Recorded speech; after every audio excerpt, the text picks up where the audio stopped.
ईश्वर परमेश्वर क्या है? परम सत्य की उपलब्धि कैसे हो?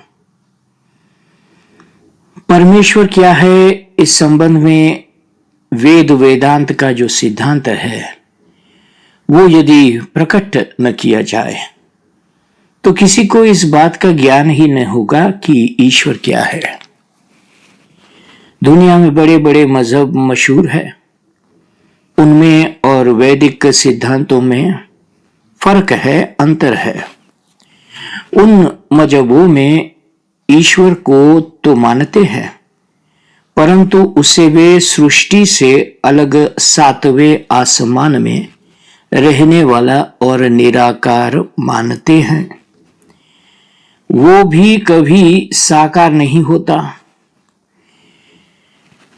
वैदिक सिद्धांत के अनुसार ईश्वर कुम्हार अर्थात घड़ा बनाने वाला भी है, पॉटर भी है और माटी भी है, क्ले भी वही है। बनने और बनाने वाला दोनों एक में है, अर्थात ईश्वर को सृष्टि का अभिन्नो निमित्तोपादान कारण ऐसा जानने पर मालूम पड़ेगा कि स्वयं ईश्वर की सृष्टि के रूप में ईश्वर स्वयं प्रकट हो रहा है। उसने अपने को ही सृष्टि के रूप में प्रकट किया है।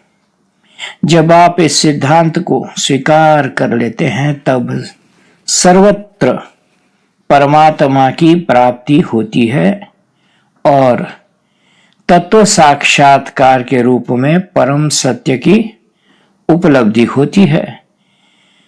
देखो, जब तक परमेश्वर सब समय रहने वाला नहीं होगा तब तक सब समय उसका भजन नहीं हो सकता है। ये मत समझ लेना कि हम अपने मन के बल से हर समय ईश्वर ही ईश्वर देखने लगेंगे। ये तुम्हारे मन का लगाया हुआ जोर काम देने वाला नहीं है। इसको हम लोग समझते हैं।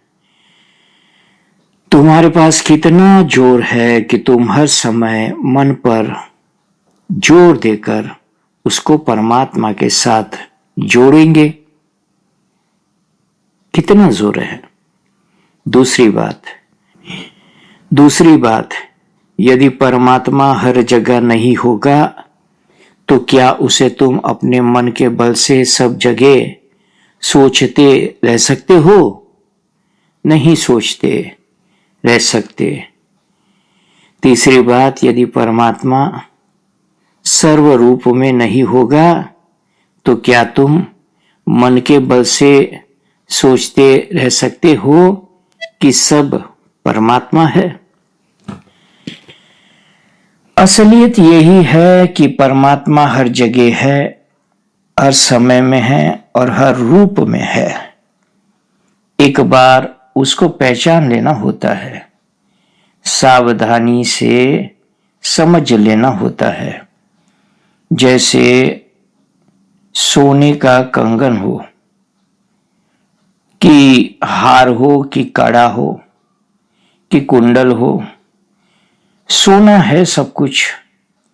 सोने को एक बार पहचान लिया तो पहचान लिया, और जो सोने को नहीं पहचानेगा वो तो दूसरी शक्ल देखेगा और मारा जाएगा बेचारा। एक बार जहां सावधानी से ईश्वर को पहचान लिया, फिर जहां हम चले वहां, जहां देखे वहां, जो बोले वो और जो करे वो सर्वत्र, सब समय, सब रूपों में, फिर तो रात दिन परमेश्वर का भजन होता है।